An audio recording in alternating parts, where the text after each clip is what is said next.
Ladies and gentlemen, please welcome this evening's guest moderator from Harper's Bazaar, Laura Brown, and tonight's guest, Allison Williams. Isn't she pretty? Hi, everybody. This is short. She's what? We've been together all afternoon and sitting on baby chairs, so we're just going to keep up the fine tradition. How is everybody? Good? Hi. I know she's on this cool show, right? I know. So anyway, Allison very kindly asked me to come here, and I actually have a legitimate reason for doing this because we are, in fact, friends. It's true. It's kind of a pleasure to be interviewed by a friend like we that. know each other like real nice people that know each other. And we met 3 years ago now. When Allison came in at Bazaar, sometimes we do meetings with actresses that have a great future. Or hope to. Or, I'm sure or you've Allison. met with a lot of actresses who you no longer know. Ava Mendes. What? Yeah. Anyway, she did another just story. fine. I don't know what That's you're what I'm talking saying. about. That's the one apart from you. Anyway, we met, and she came into my office, and we sort of fell in love across a not very crowded boardroom table. And at the time, Allison had been cast in Girls, but it was a few months off from premiering, and was very excited but very pragmatic about what it entailed. And I remember thinking, this girl's got something. But honestly, she's just, and again, as we know, season 3 now, all of you guys, I'm sure, avid viewers. So congratulations. I feel like a proud auntie. Oh, that's so sweet. It's been really fun. She's done good. Now, Allison has studied improvisation, so I did the same with my questions on a Post-it note. And so basically, I mean, I think there's sort of well-worn stories about girls, but I always wondered when the 4 of you were obviously cast and you met each other, how quickly or not quickly did it take you to sort of get into each other's grooves? Well, it was funny because usually when you get cast in a show, you go to do a test for the network, which means that you and like 3 other girls who look exactly like you all go into a room and read for the same character, and then you're just kind of like, hey, how are you? And you know that one of you is going to get cast in the role and the rest of you won't. So this is what I prepared myself for. But when we went to test for the network, it was really just a rehearsal with our cast. And so that was the first time we met each other. It was the first time I had met Jemima. It was the second time I'd ever met Lena after my audition with her. First time I'd met Adam Driver, and Chris Abbott was there. And Zasha wasn't there yet because as of that point, Shosh was just going to be like a marginal character, really, that would come in and out. And then she was just so good that they made her regular. But Yeah. from that first day of working together, it felt so easy. And in fact, from my audition with Lena, we just got along in a way that felt really organic. And part of that is like Marnie is so uncomfortable with like personal contact and intimacy in general that it kind of always looks like she's known people forever because there's no such thing as closer than kind of arm's length And where for she her. gets, yeah. Right. So it was kind of this immediate bond that we had, and so we've only gotten closer since, but it happened really naturally and really quickly. And at this point, we all feel like kind of siblings, as cliched as that sounds. It's like a very easy, very close bond. And you do more scenes, though, with Lena as a rule or on your own than the other 2, right? Yeah. I mean, so is it funny sort of picking up with like Jemima or... Oh, it's the best. You know, I mean, when you haven't seen each other for a while, would you get that kind of groove back? Yeah, we get to catch up, Like and then Stella? we're on set together, and we get to like talk between setups and stuff like that, and catch up. But the Marnie Jessa dynamic is so great because Marnie doesn't believe that she's real. Probably like she thinks she goes home and is Marnie, and then puts on a costume to become Jessa. But Jessa probably looks at Marnie and just feels so bad for her that she's trapped in this body of someone who's so awful. So sad. I had this great idea, though. You should tell everyone on Apple. Oh God. Okay, Freaky Friday, Yeah. Marnie and Jessa. What would happen? Exactly. It would be Can amazing. you make a It's- call? Can you call Jenny Connor, I writer? can. She and would Lena say Dunham, that's writer? a really strange idea. Yeah. We're not gonna make it. That's sort of my fantasy. So the first day you started filming, obviously you were nervous, but did you kind of feel that because this was obviously your first big role? You just you'd studied, you auditioned. There's probably a lot of actors out there who kind of want to stab you, but with love, and you just plonked down on set and you studied in a certain way, but you were like, okay, I'm going to put my study into practice, or did it just sort of become intuitive right away? Well, I think I prepared a lot for the first day just because I didn't know what to expect. I'd never acted professionally in anything, so I was like, okay, I should have moment before, and then I should think about like what's my objective in this scene, and then where am I going after, and like what am I blocking? I just went through the whole like acting class 101 kind of thing, and then we were sleeping. It was the first shot of the first season where the camera goes up my leg and Lena's leg, which has now become a tradition, the first episode of every season. Legs and so my akimbo. moment before was just asleep. So then also I was just watching Lena work, and I realized that actually her technique was just being as stripping off as much artifice as possible, which in many ways is actually harder than doing a lot of things as an actor. So really I had to just forget everything that I had prepared and just do it super naturally, and not supernatural, but like that'd be much more exciting for this crowd, I think. Season 4 spoiler, they're all witches. Yeah, we're vampires. No, I mean just hyper natural, and doing nothing actually, which was hard in its own right. But it was very humanizing because Lena and I were lying in bed before we even rolled on the first take. I think we had rehearsed, and they were like fixing little things around the room, and I shifted ever so slightly in the bed, and it just fell off of its it just fell. The bed fell apart. And so Lena and I started laughing so hard, and we're like, well, that's so very hot. humbling. Yeah. And they had to rebuild the bed on like cinder blocks or something. And then we went ahead and did it anyway. But so it was like, it totally broke the tension. We were super nervous. It was the first shot of the pilot. And we broke the bed. That's good luck in some culture that I'm not aware of. Yeah, I know, But I'm sure exactly. somebody Google it. Yeah, old adage. And also, I think a lot of people don't know that the viral video that Marnie made, the Edie Brickell song, that's actually yours. You did that years ago. Oh, no, my God. Yeah. I wish I could take credit for that. It was much less. I mean, she wasn't known, but that's really her being dead serious. Oh, gosh. This last Sunday's episode was the third episode of the third season, and Marnie had made a music video when she was still dating Charlie where she covered What I Am by Edie Brickell, and it's just awful. I'm so proud of it. It's like the worst. It was such a delight to do. It was an entire day of filming. It was just a separate crew. And Marnie had, I think, like 4 or 5 looks. And it had to be done so carefully because it had to be done where it looked like a bunch of 20-somethings were working to the best of their ability, but that the result was just so cringeworthy and like everyone's worst nightmare. So in contrast, I was working with an incredibly established director, like these great lighting technicians, great everything. Everyone was hyper professional, and I think they got to exercise their demons a little bit. And personally, I was channeling a lot of girls from like musical theater camps growing up that were just like over emoting and like really into it and stuff like that. I just like that you flung your hair around just that bit too much. Oh, It's yeah. just like- Oh, yeah. And also, I mean, it just, the whispering too, which we recorded afterwards, like, was it? philosophy, which like went over. I mean, everything about it. It was so fun, and we spent most of the day laughing. But that was what I was most excited to see this season, was the way they cut it together, because I knew they would make it even campier. Like the in auto post-production. tune? The auto tune. Oh, yeah.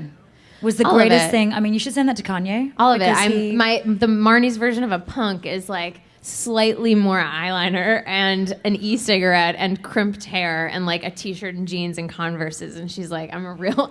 I mean, it was so fun. It was like, yeah. Lena said, I think it was to another magazine, not mine, but I read others, said that, what your character, who is pretty and supposed to be in control and obviously isn't, but faces so many humiliating things. There was a plastic dress, there was this video.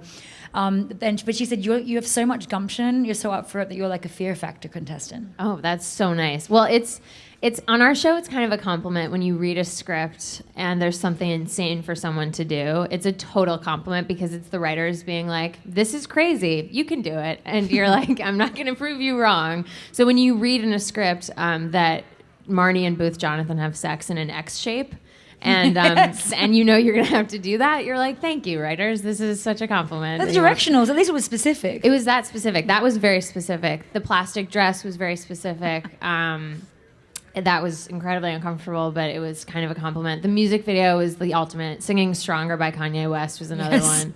And that was something where I read it. I got the script the night before the table read. I read that I thought I was going to be rapping.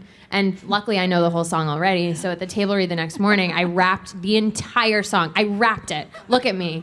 I rapped Stronger by Kanye West. No one stopped me. It's an uncanny resemblance. No one corrected me. Not a single person. I'm in a room, I'm mic'd, there's a camera rolling. I'm in a room full of people I know very well at this point. Not one person had the decency to be like, Allison, you don't have to rap this. We're going to sing it. Maybe they were in awe. Of course they were. No, not in awe. They were in mortified. awe. They were like, this is gold. We'll have this forever. This one's gold. She does improv, but she also prepares. Well, yeah, so, You but know I what I didn't, mean? yeah, I So didn't she even would've have been to in prepare there, for and this. she's I was gonna- like, I've got this. I know every word to this song already. You so are in true so Marnie straight. form, I just went straight up and rapped the entire song.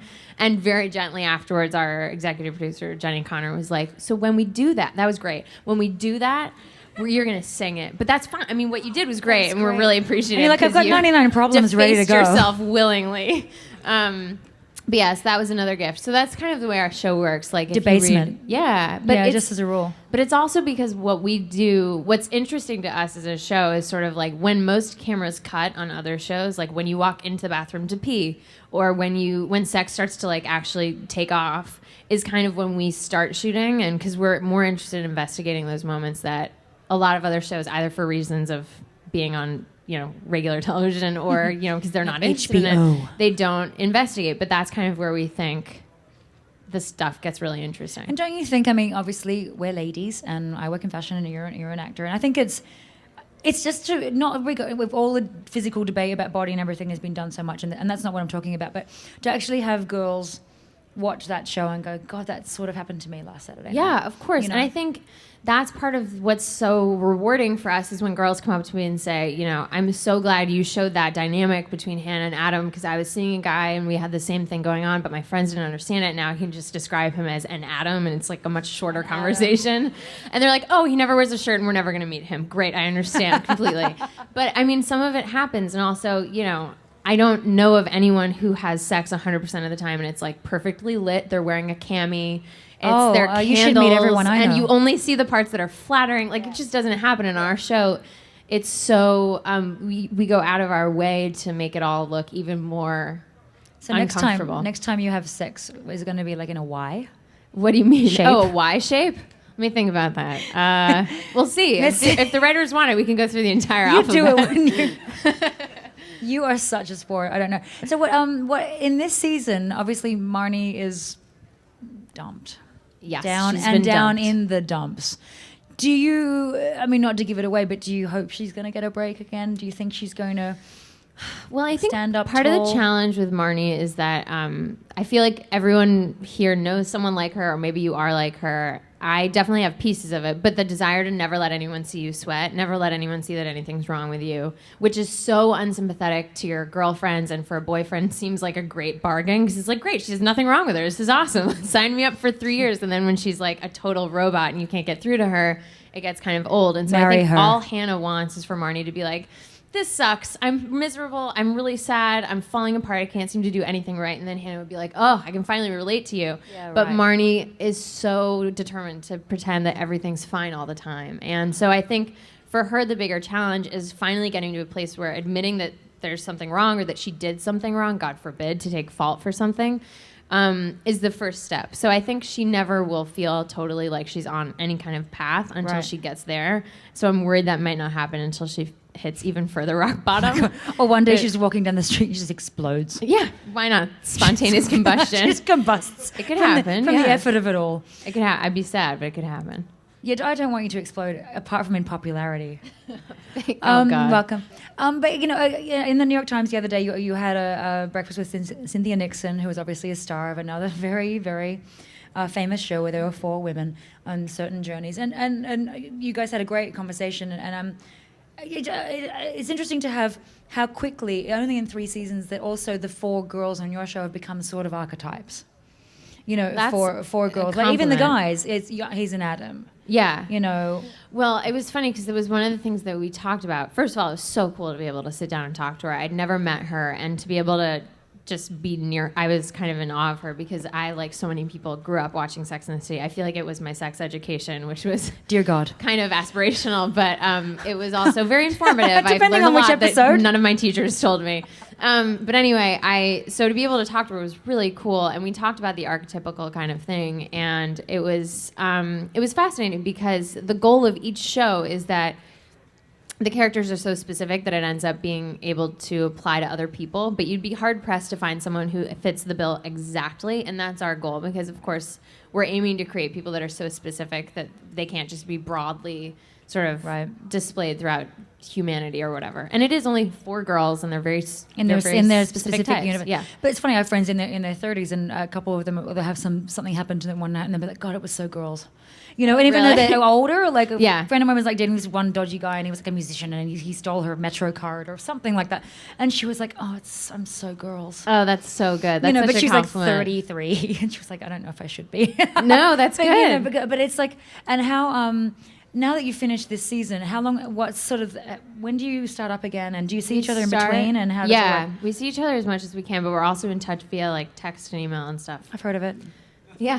I don't know why I said it like that. So it's this thing where you take your phone and you type, and then someone else gets it. We start shooting, I think, in the spring, in the early spring at some point. I don't know what they have in store for Marnie for season 4. I do know how season 3 ends, though, which is very... I would hope so. Yes, I remember it. She was drunk the whole time. I was there. So I'm very curious to see where they're going to take her, but it will be interesting regardless, for reasons I can't reveal. Murder. So when, and you said actually another great quote, you said in the Venn diagram of your character and Marnie's character used to be closer together and is now getting further and further away. In what ways, you know, look, you are type A. Yes. She's super organized, but apart from that, also bloody hilarious. So thank you. Super cute. But how have you sort of, because I think when you're starting out and being, you're managing your persona a bit, and like you just like, okay, I'm going to do these interviews and I have to come across like this. And do you find yourself sort of relaxing more now? I mean, I see it obviously with fashion. I've seen, because that's all I care about. But you know, I mean, sort of you settle into your skin a bit more with press. And so how have you changed in the 3 seasons since you've been sort of out there? Yeah, I mean, I think I definitely, I don't know, like every girl, the weird meta thing about our show is that we're all girls in our 20s, like growing up parallel to these people we're playing who are also girls in their 20s who are growing up. So like everyone I know, like all of my friends, I'm becoming more comfortable with who I am. And so it feels safer to just sort of, I don't know, relax. And also it has finally occurred to me that everything is okay. Like everything will be okay. And that I don't have to make it so. Yeah, in front of all these people? Right now, everything's okay. You guys. And it will be, and it's fine. And so I think also, I think the type A thing is really great when you're like in college or in school and you have assignments and whatever. And then when you get into the real world and you're like micromanaging something else that isn't a college assignment, it just feels weird. And you're like, okay, that tool can kind of a little bit go on the back burner. But I don't know. I think but it's handy Marnie, too. Yeah. I mean, I think Marnie at this point is really lost in a way that I luckily I'm not feeling, but that may switch, and there may be a time when I'm playing Marnie and she finally is starting to feel happiness when like my whole life is going to hell in a handbasket, and I just, you know, that sounds great. Yeah. But Hope don't worry, that everything's happens. fine. But I mean, I think also it's just part of doing things for the second time. It's so funny. Like when the first time we all went to a big award show, it was like I was shaking like a leaf the entire time. I couldn't believe it. I was like, oh my God, that's Bryan Cranston. There's the cast of True Blood. Like, what's happening? This is so crazy. And then, you know, at this point, I'm like, what up, Bri? You know, I mean, I'm not that casual with him, She's but like, it's still like, going to the I Globes? freak out. It's just, the freak out happens on like a really deeper, in a much more manageable place, and it doesn't manifest itself in like near urinating on a red carpet. You go up to him and give him meth now. That's how close you are. I don't have I access made some to meth. for you. Look at me. Do you think I'd be able to find meth if I wanted this could be all a lie. Oh God, yeah. Remember this, my friends. No, but dark. so it's the second time doing things, it gets easier the third time. It's just sort of a natural thing. I mean, with everyone's job, the first quarterly you have is like a little nerve-wracking. The second one is not so bad. Stuff like that. So what do you do? Obviously, you know, when you're off, what do you do when you're not, when you're shooting? It's really crazy schedule, right? Yeah, well, it's just erratic in that one day you might have to get to set at like 4 p.m. because you're doing a night shoot outside, and then the next day you might have to get it set at 5 in the morning because you have a bright and early sex scene, and it's just what everyone feels like doing in the morning. You know, so it's really unpredictable. And But it's so fun. Oh my God, I can't wait till we're filming again. I know. How long do you have to wait? I don't know. Oh my God, not so you long. guys. Not so long. Well, at least you did all the promotion and everything because you guys we see got so to much of hang each out. other. Yeah. Although we just went to London, and Jemima, who's the only Brit in our cast, of course, was the only one that didn't go. She was like, "I don't feel like it." She's so cool. She's too cool for press. It's I know. just When was it the Golden best. Globes and she's like on the red carpet, like. Oh yeah, with her husband, Mike, who wore was a wearing hat. a cap. Dude, they just killed it. I I could spend like 7 hours in hair and makeup, and she like does like puts lipstick on and walks out there, and she's just like cooler than everyone else. And I was there. like 50. Like he really should take that cap off. Oh my God, I'm old. No, he looks But- so cool. So what do you do? Like, I mean, I know you have other ambitions. One do. is to be a 5-star rated Uber customer. Oh yeah. Oh, right. What is this? Well, I'm getting my into goal, what really makes her tick, you guys. My goal in I don't want to say life, but like the near future / life is to be the highest rated Uber passenger. You guys know we get rated too, right? Blow your minds. Yeah. You Oh get my rated. God, look at them. They're afraid now. No, they don't care or don't know what I'm talking about. They all look like they're taking naps with their eyes open. Anyway, that's like I would love to get just like a great Uber rating the second I request So a what do car, you do? someone shows up. Oh. I think you just be like you're a delight. You are a Offer delight. them things. Offer them a charger, mints, a water. Really? Excuse me, sir. Would you like if you'd like a Poland Spring? I have one just here. A copy of Harper's Bazaar for backseat reading. Sure. Yeah, that's was so really thoughtful. dangerous to offer to a driver.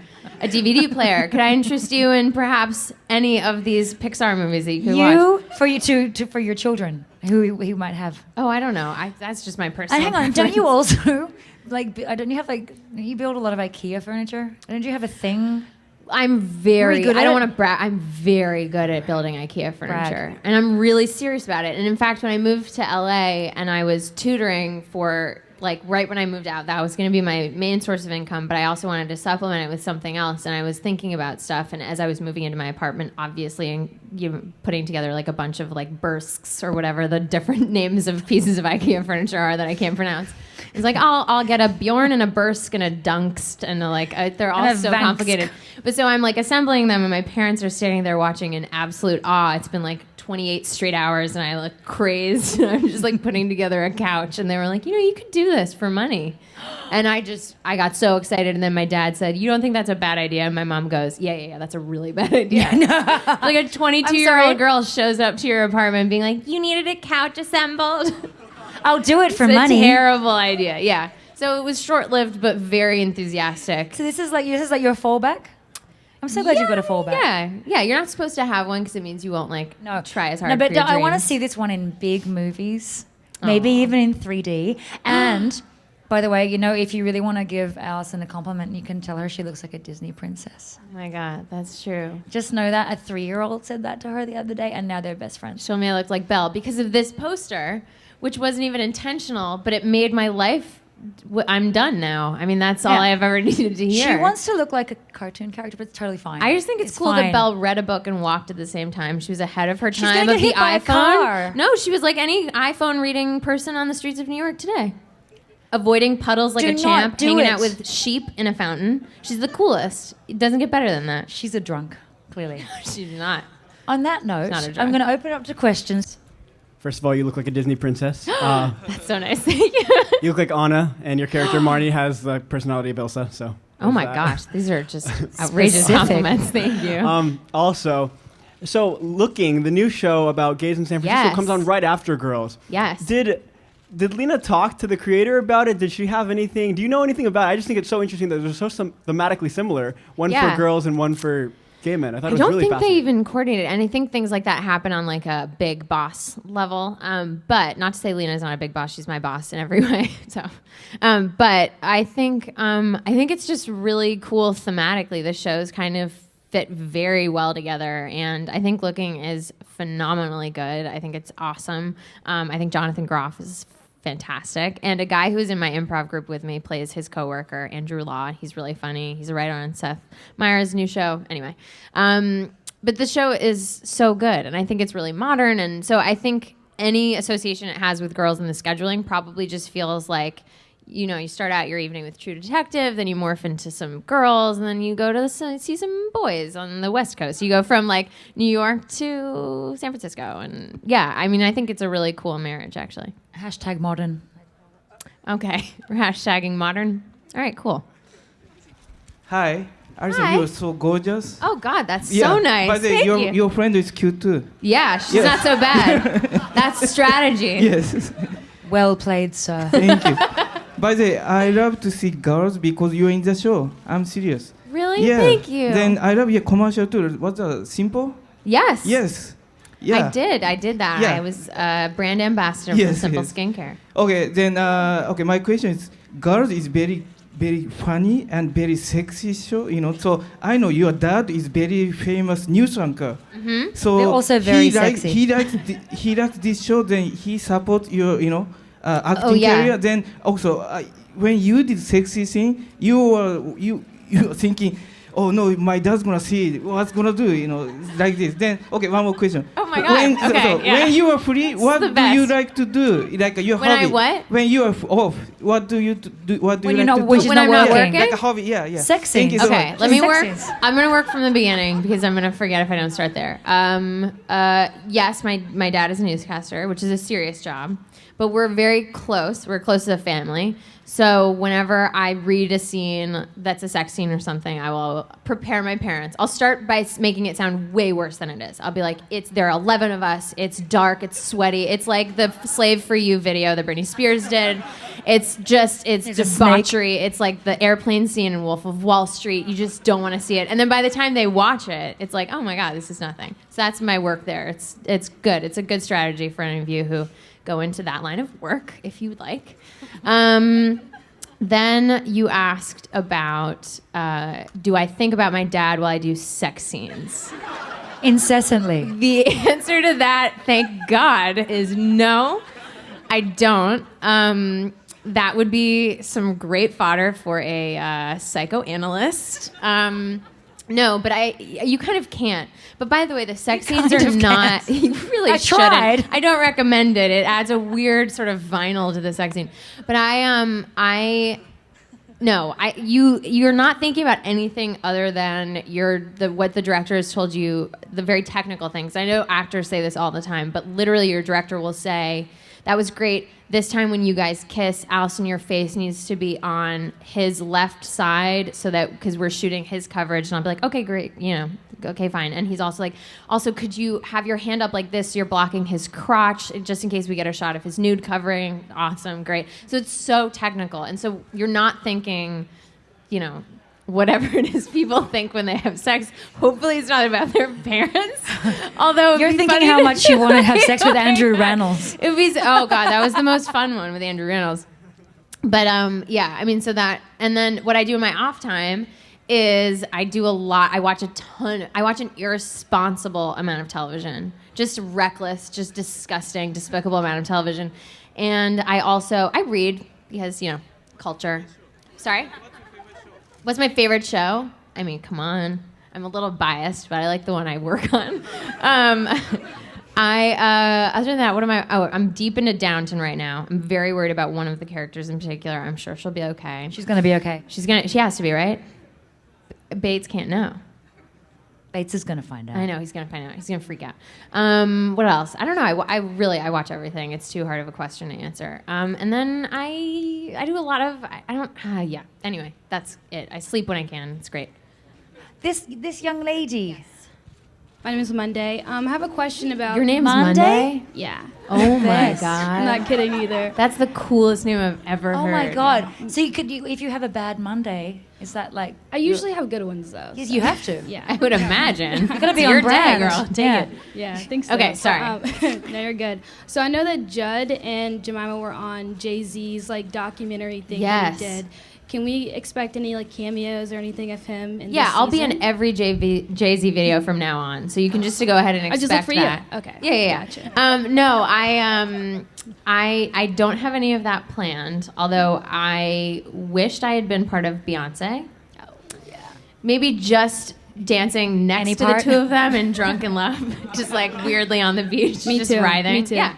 Other than that, no plans as of now. But I was very happy to see both of them representing in that video. It was really cool.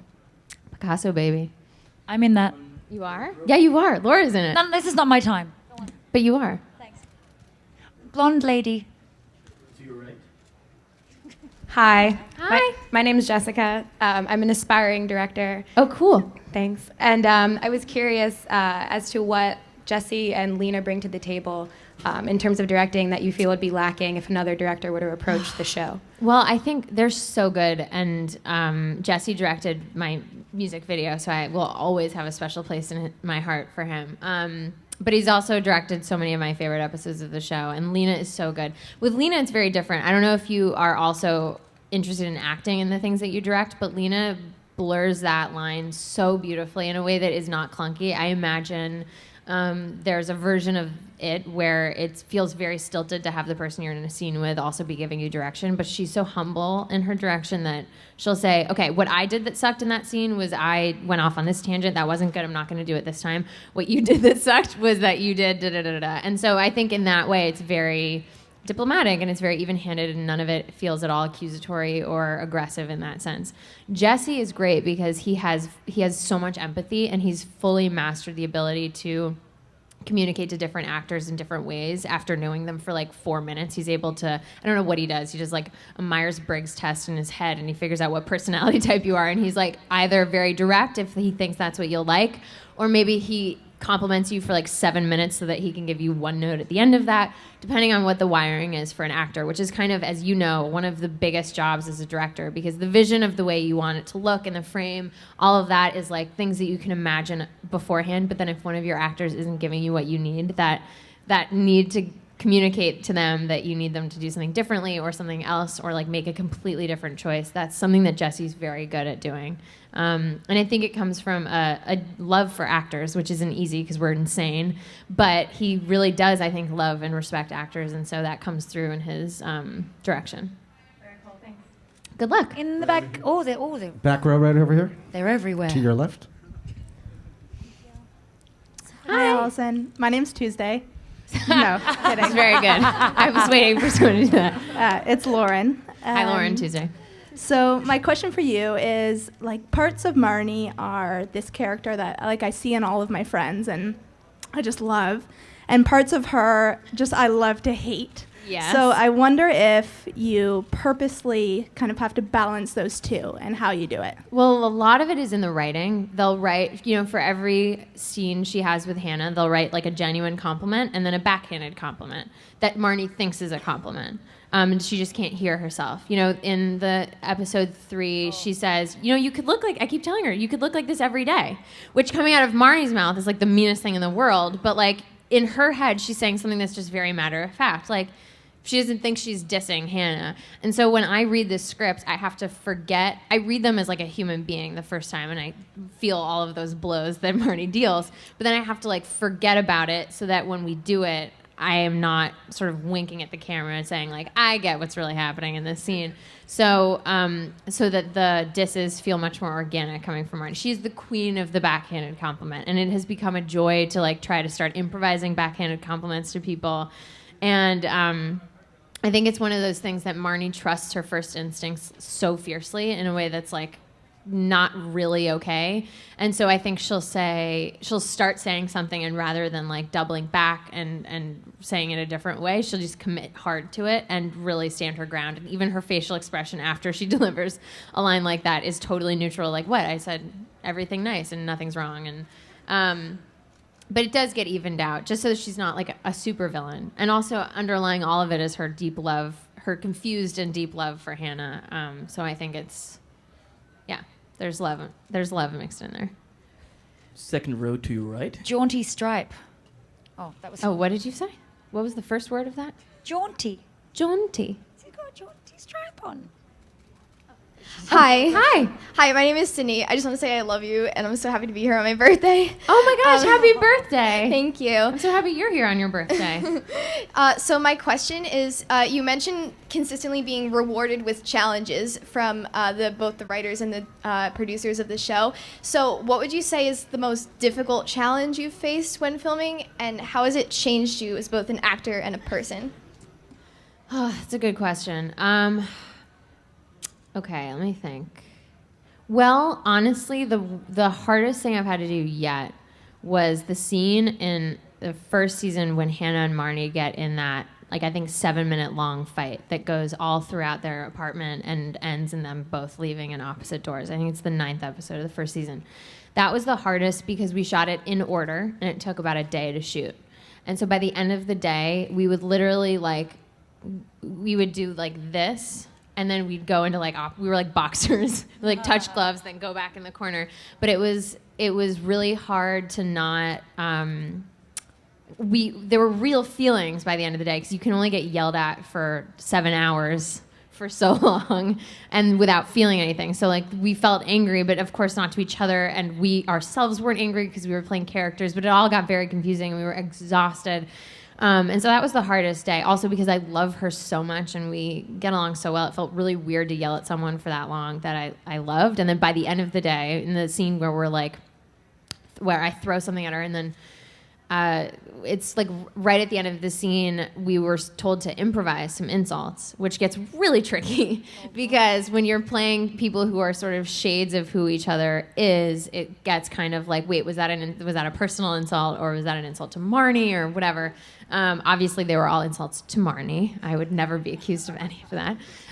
But I think that was probably the hardest day. Harder than sex scenes because sex scenes you just giggle through. But in this case, like really, it would have been strange to try to like laugh through the angry scene. Towards the beginning of the day, we were like, oh, this is fine because they were still being passive aggressive to each other, saying little offhanded things.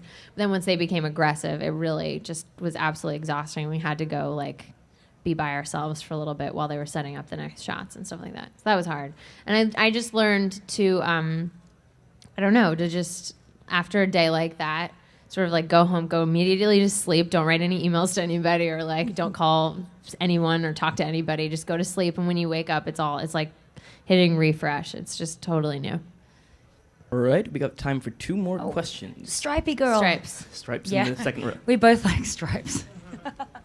How much of your character's arc are you aware of at the beginning of the season? And do you ever get to talk to Lena like casually and be like, hey, so what's going to happen? Oh, I try that all the time. And she, part of it is often like they haven't decided yet and things sort of unfold as they do. I'll give you an example. Before we started shooting this season, I had a call with Jenny Connor actually about Marnie's whole arc, and she and Charlie were going to be together, and it was their whole season about their relationship, and they were going to get really serious, and that the whole evolution of it. And of course, at the end, it was going to crash and burn. But that was the call I got, and I was like, great, totally on board. Marnie was going to be like dabbling and singing a little bit, I think too. I actually just found my notes from our telephone call the other day. I've been doing some scrapbooking. It's totally dorky. But I keep everything, and I'm very glad I do because I found things like that. And then about 2 weeks later, I got another call from Jenny, and she was like, change of plans. Charlie won't be there, so we're going to fast forward to what Marnie would have been like in season 4. Heartbroken, the relationship's over, and we're just going to take it from there. And I was like, all right, cool, on board, ready to do it.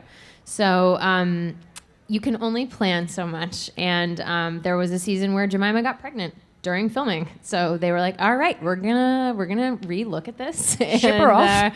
we're gonna think about how to do this. So you can't predict everything. And then also what happens a lot on our show is you'll get someone to come in and guest star, and someone that's supposed to go on one date with one of the characters ends up being phenomenally good and interesting. And so then the writers will say, okay, well, we're gonna continue this storyline because their dynamic is really good. And that kind of flexibility is a real privilege of being on a cable show too, because we're not airing while we're shooting, which is so often the case with shows on networks. So you kind of have to plan your whole season ahead of time, and it gives you much less flexibility. With us, we go back and reshoot stuff. I mean, there were parts of that 3rd episode that we shot 2.5 months apart, which is hard to tell. Thankfully, I looked very carefully, but you can kind of massage the story a lot better, and you can have greater control over it because you have the benefit and the blessing of time.